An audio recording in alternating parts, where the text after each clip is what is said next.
नमस्कार दोस्तों, आप लोगों का स्वागत है अपने यूट्यूब चैनल नॉलेज या मोर पे। और हम लोग कवर करने वाले हैं बिहार करंट अफेयर्स नवंबर मंथ का। इसके अलावा हम प्रीवियस मंथ्स के भी करंट अफेयर्स कवर करेंगे और आने वाले मंथ्स के भी, जब तक कि एग्ज़ाम नहीं हो जाता तब तक कवर करेंगे। ठीक है, तो मैं बना हुआ हूँ आप लोगों के साथ और हम लोग स्टार्ट करते हैं इसी के साथ। तो पहला पॉइंट है कि वैक्सीन मित्रा चैट बोट अभी बिहार गवर्नमेंट के द्वारा लॉन्च किया गया है। और ये मेटा जो कि पहले फेसबुक थी, उसके मैसेजिंग ऐप जो है व्हाट्सअप पे ये लॉन्च किया गया है। और ये बेसिकली जो है ये व्यापारियों के लिए है, जो बिजनेस मैन है उनके लिए है, कि वो अपने क्लाइंट को सर्विस दे सके मैसेजेस के द्वारा। ठीक है, व्हाट्सअप जो है एपीआई प्लेटफॉर्म, जो कि नवीनतम प्लेटफॉर्म है इसकी, जिसमें इंट्यूटिव कैपेबिलिटीज़ की बात की गई है। ये जो सहज क्षमताएं हैं इसकी बात की गई है, तो ये उसके उसके उस साथ बनाया गया है। ठीक है, जो कि हिंदी और इंग्लिश दोनों में उपलब्ध रहेगा आपको। और इसके अलावा ये ना टीकों के बारे में भी जागरूकता पैदा करने में मदद करेगी और निकटतम टीकाकरण केंद्र की जानकारी भी देगी। ये नंबर इन्होंने जारी किया है, जिस पे आप हाई लिख कर भेजेंगे तो आप इसके द्वारा आप सर्विस ले सकते हैं। ठीक है, नेक्स्ट है हमारा नेक्स्ट टॉपिक है पब्लिक अफेयर्स इंडेक्स 2021। ठीक है, 2021 का जो ये जारी किया गया है बेंगलुरु आधारित think tank public affairs centre द्वारा। ठीक है, इसमें कुछ स्तंभ होते हैं जिसके आधार पे राज्यों की श्रेणी और उनका अंतिम स्थान निर्धारित किया जाता है। तो इसके अंदर जो है वो 3 आधारभूत स्तंभ हैं। ठीक है, जिसके ऊपर ये इंडेक्स जारी किया जाता है। ठीक है, पहला जो है वो इक्विटी है, दूसरा विकास वृद्धि है और तीसरा है धारणीयता। ठीक है, और इक्विटी स्तंभ के में बड़े राज्यों की श्रेणी में जो बिहार को है वो 12वां स्थान प्राप्त हुआ है। प्रथम स्थान जो गुजरात का है, उत्तर प्रदेश का अंतिम स्थान। ठीक है, नेक्स्ट अब नेक्स्ट इंडेक्स जो है, नेक्स्ट स्तंभ जो है वो है विकास वृद्धि स्तंभ। विकास वृद्धि स्तंभ में बड़े राज्यों की श्रेणी में बिहार को अंतिम स्थान है, जो कि 18वां स्थान है। इसमें तेलंगाना प्रथम स्थान पे है। ठीक है, और संधारणीय स्तंभ जो है उसमें बिहार बड़े राज्यों की श्रेणी में 17वें स्थान पे है। केरल को प्रथम स्थान मिला है, उत्तर प्रदेश अंतिम स्थान। ओवरऑल जो है वो केरला प्रथम स्थान पे है, तमिलनाडु सेकंड है, अब बिहार यूपी जो है वो लास्ट 2 स्थानों पे है। इसके अलावा जो नेक्स्ट टॉपिक है वो है अभी 6वां अंतर्राष्ट्रीय धर्म सम्मेलन हुआ है हमारे राष्ट्रपति वेंकैया नायडू द्वारा। इसका उद्घाटन किया गया है, वो भी नालंदा विश्वविद्यालय में हुआ है। और सम्मेलन का आयोजन जो है वो नालंदा विश्वविद्यालय और इंडिया फाउंडेशन के द्वारा किया गया है। इसकी जो थीम थी कोविड संक्रमण के बाद विश्व व्यवस्था के निर्माण में धर्म और धर्म परंपराएं। ये आप याद रखेंगे, ये इम्पोर्टेंट हो जाता है, क्योंकि कुछ पूछे ना पूछे थीम तो आपसे पूछा ही जाता है एग्ज़ाम के अंदर। एनीवेज, उसके अलावा जो है वो है कि उद्देश्य जो इसका था वो उभरती हुई नई विश्व व्यवस्था के लिए एक दार्शनिक ढांचे का निर्माण पर विचार करने के लिए धर्म परंपराओं के धार्मिक राजनीतिक और विचारशील नेताओं को साथ लाना था। प्रथम अंतर्राष्ट्रीय धर्म सम्मेलन का आयोजन जो हुआ था वो 22 से 23 सितंबर 2012 को सांची विश्वविद्यालय मध्य प्रदेश में हुआ था। ठीक है, वहीं 5वें सम्मेलन का आयोजन 27 से 28 जुलाई 2019 को राजगीर में नालंदा विश्वविद्यालय में ही हुआ था। ठीक है, अब नालंदा विश्वविद्यालय जो है उसकी स्थापना किसके द्वारा की गई, अक्सर सवाल पूछा जाता है, जिसमें इसका जो जवाब ये है कि गुप्त शासक जो थे चंद, वो गुप्त जो महान गुप्ता डायनेस्टी थी उसके शासक कुमार गुप्त द्वारा किया गया था। ठीक है,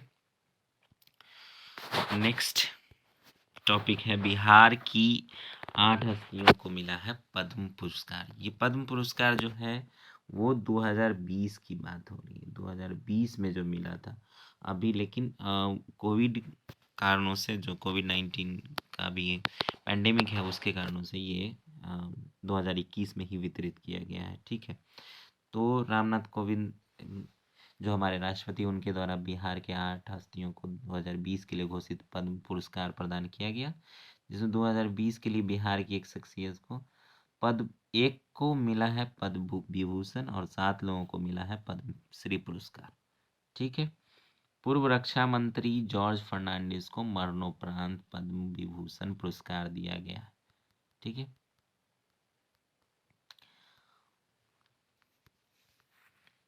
और जो 7 लोग हैं उनमें है श्री सुजय कुमार गुहा, इनको विज्ञान एवं इंजीनियरिंग के क्षेत्र में मिला है पद्मश्री।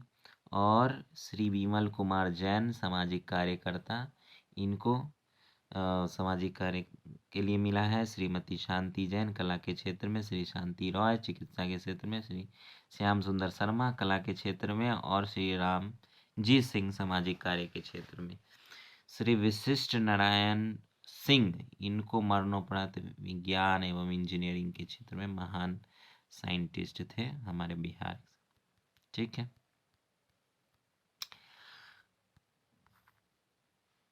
तो अगर हम पूरे पदक की बात करें तो वो कुल 141 पुरस्कार प्रदान किए गए थे, जिनमें 7 पद्म विभूषण थे और 16 पद्म भूषण में 118 जो थे वो पद्मश्री पुरस्कार शामिल किए गए थे। ठीक है, 2021 का भी दिया गया है इसी साल, 2021 में ही, और ये जनवरी में घोषित हुआ था, लेकिन अभी कुछ दिन पहले ही दिया गया है। पुरस्कारों की संख्या जो 25 जनवरी को की गई थी घोषणा इसकी। ठीक है,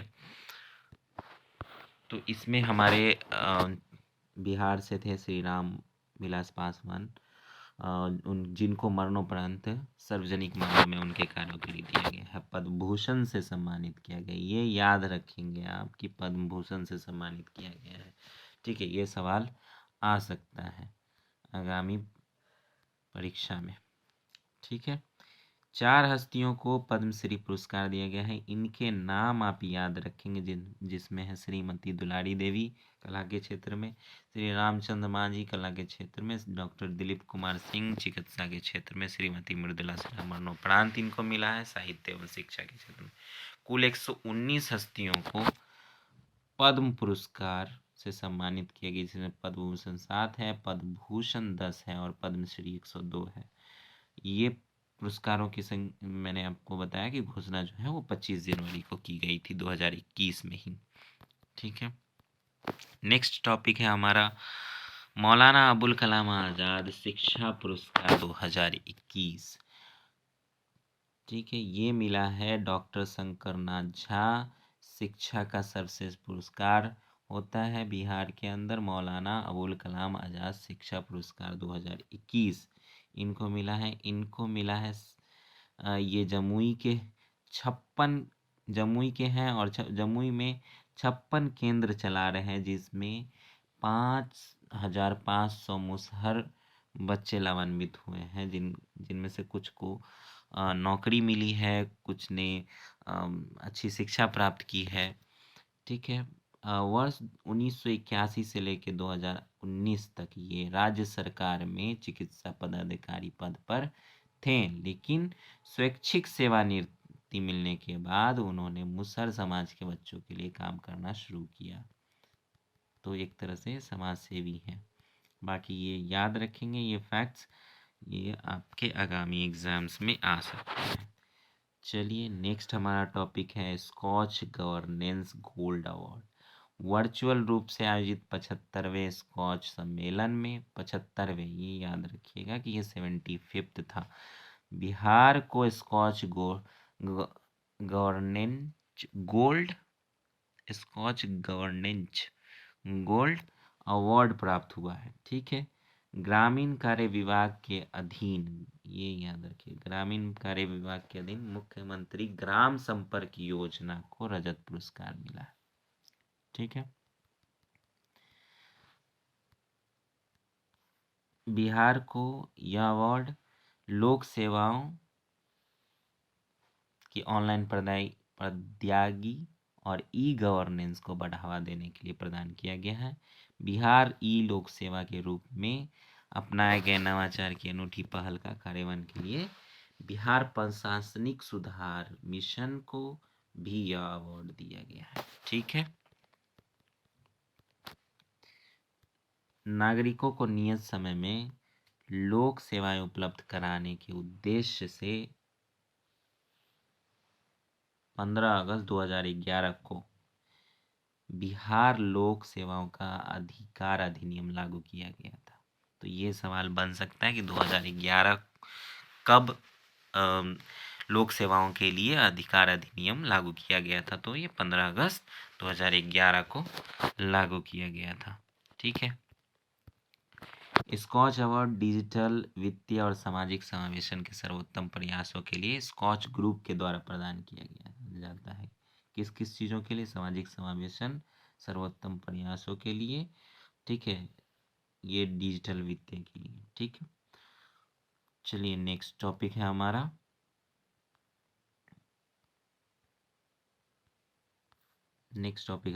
असर। असर मतलब है annual states of education report. ठीक है। असर रिपोर्ट के बारे में हम लोग जानते हैं। नेक्स्ट टॉपिक कि ये 16वां असर रिपोर्ट था ग्रामीण 2021। सरकारी विश्वविद्यालयों में नामांकन में वृद्धि हुई। ठीक है। और ये वृद्धि हुई है 6 से 14, यानी 6 जो 6 उम्र साल होता है, छठवां साल, उससे 14 साल की उम्र आयु के समूह के बच्चों की संख्या में पिछले वर्ष की तुलना में 3.6% की वृद्धि हुई। 2020 में यही जो 2020 में संख्या थी वो थी 76.9। ठीक है। उसमें 3.6% की वृद्धि हुई है।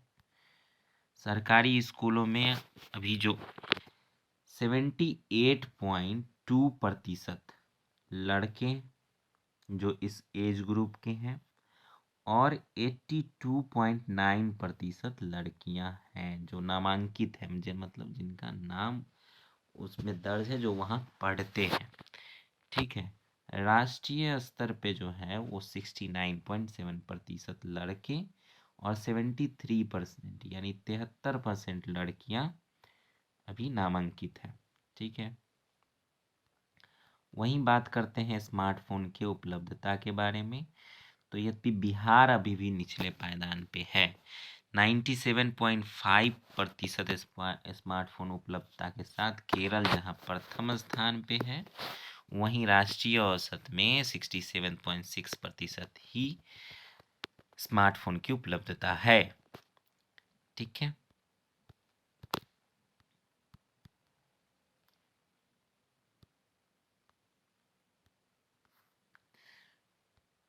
6 से 14 वर्ष की आयु समूह में बिहार के 6.7% बच्चे अभी भी नामांकित नहीं हैं।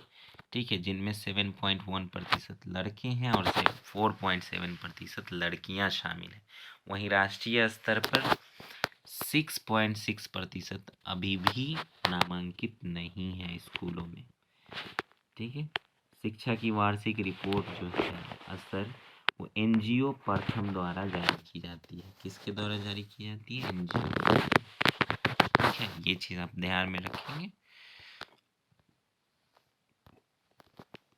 नेक्स्ट टॉपिक है हमारा बिहार एथलेटिक्स मीट। 15 से 17 नवंबर को ये आयोजित किया गया था 2021 में ही, और इसमें बिहार एथलेटिक्स मीट का खिताब रोहतास की टीम ने जीत लिया। ठीक है। बाकी इसमें कुछ और ज़्यादा जानने की ज़रूरत है नहीं। लोगों की शिकायत सुनने में किशनगंज अव्वल है। ठीक है, ये रिपोर्ट है, रैंक है, उसकी रैंकिंग जो है वो फर्स्ट है लोगों की शिकायत सुनने में। रैंकिंग लोक शिकायत निवारण अधिनियम के तहत राज्य के तमाम जिलों की समीक्षा करके जारी की गई है, जिसमें किशनगंज अव्वल है। अगर पूछ दिया जाए सवाल कि शिकायत सुनने में लोक शिकायत निवारण अधिनियम के तहत शिकायत सुनने में कौन सा जिला अव्वल है, तो किशनगंज अव्वल है। ठीक है, उसका रैंक फर्स्ट है। नेक्स्ट टॉपिक है हमारा स्वच्छ सर्वेक्षण। तो आप लोग जैसा कि जानते हैं कि इंदौर जो है वो लगातार 5वीं बार देश का सबसे स्वच्छ शहर है। ये बात आप याद रखेंगे। इसके अलावा जो सेकेंड स्थान है ना, वो हैदराबाद का है, हैदराबाद, तेलंगाना। ठीक है,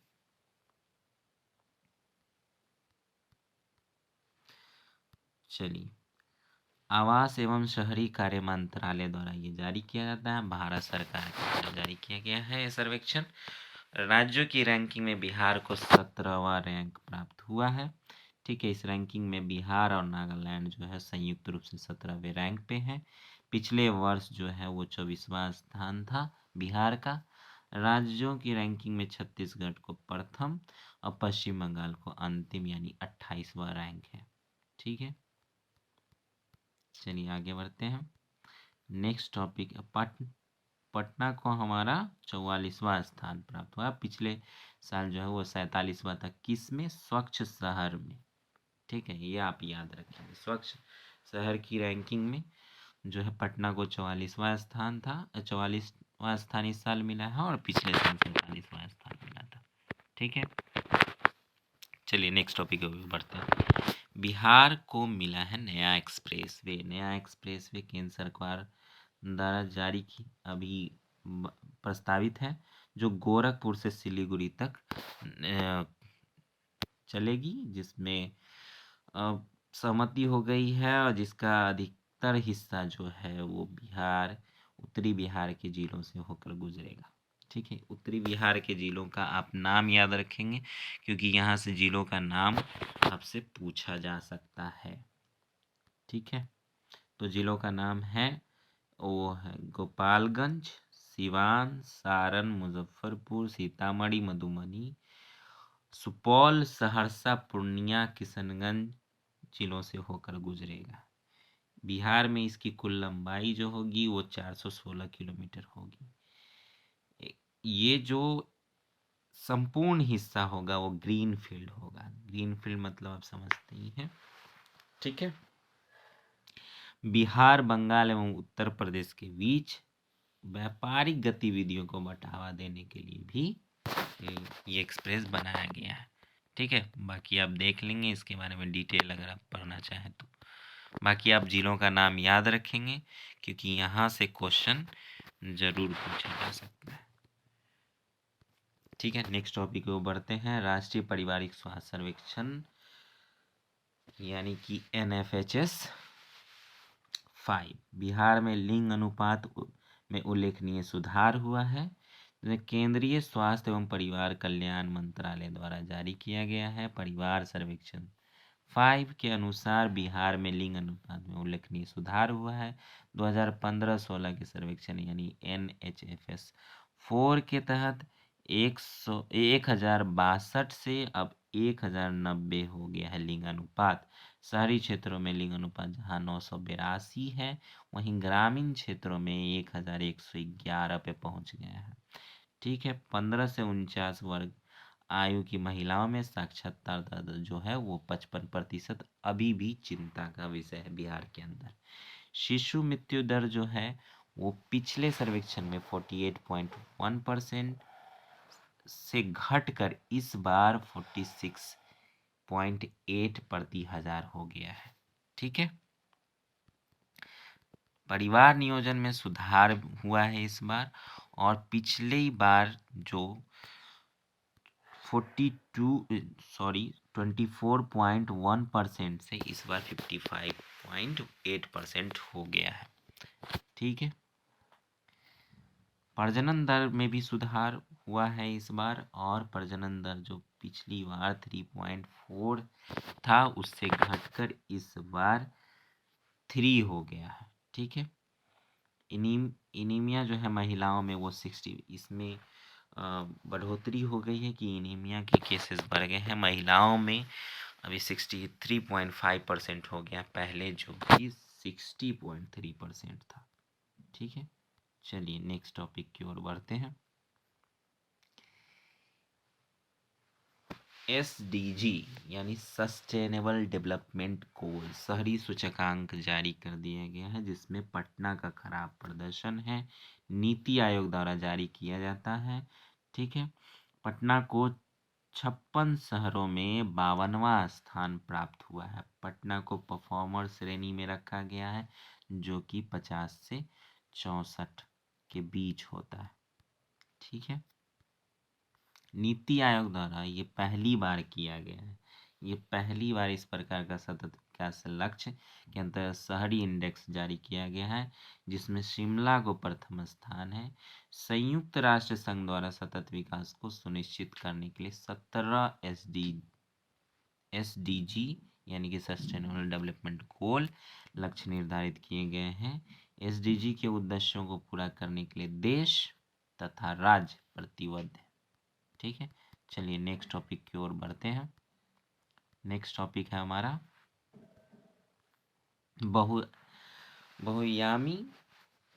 बहुयामी गरीबी सूचकांक, ये भी जारी कर दिया गया है, और इसके अनुसार जो है बिहार वो देश का सबसे गरीब राज्य है।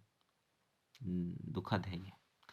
नीति आयोग द्वारा जारी किया गया है, और बिहार को देश का सबसे गरीब राज्य बताया गया है, जिसमें 51.91% यानी कि 51.9191% जनसंख्या जो है वो गरीब है। केरल न्यूनतम गरीब है, जो कि 0.71% लोग वहाँ के गरीब हैं।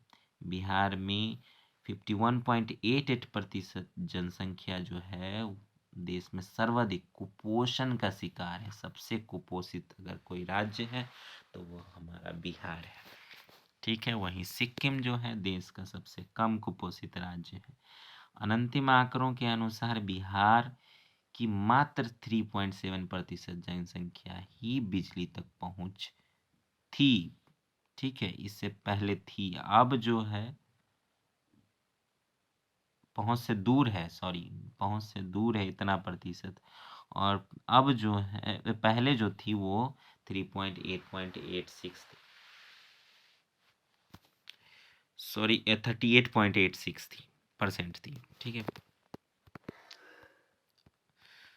चलिए किशनगंज जो है वो सबसे गरीब जिला है, जहाँ की 64.75% जनसंख्या गरीब है। ठीक है। चलिए आगे बढ़ते हैं नेक्स्ट टॉपिक पे। पटना बिहार का सबसे कम गरीब जिला है, जहाँ की 29.20% जनसंख्या ही गरीब है। ठीक है। नेक्स्ट टॉपिक है हमारा 40वें भारतीय अंतर्राष्ट्रीय व्यापार मेले में बिहार पवेलियन ने जीता स्वर्ण पदक। ठीक है।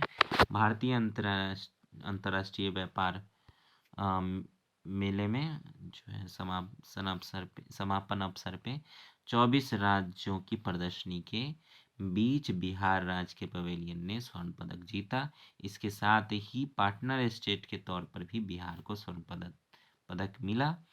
बिहार ने अपने पवेलियन में 41 यानी 41 स्टॉल सजाए थे। सुप्रसिद्ध लोक कलाकार पद्मश्री दुलारी देवी की मधुबनी पेंटिंग की जीवंत प्रदर्शनी का आकर्षक का केंद्र रही। बिहार के अन्य हिस्सों में बनने वाले लोक कलाकृतियां और बिहार के पारंपरिक उद्योगों द्वारा निर्मित चीज़ें भी लोगों को खूब पसंद आई। ठीक है। चलिए बढ़ते हैं नेक्स्ट टॉपिक पे। वह मुख्यमंत्री नीतीश कुमार द्वारा NTPC बाढ़ सुपर थर्मल प्रोजेक्ट स्टेज 1 इकाई 1 का लोकार्पण कर दिया गया है, और NTPC बाढ़ सुपर थर्मल पावर प्रोजेक्ट के तहत 660 मेगावाट कि 3 यूनिट की स्थापना करने का निर्णय ऊर्जा विभाग द्वारा लिया गया है, जिसमें पहली यूनिट ने उत्पादन प्रारंभ कर दिया है।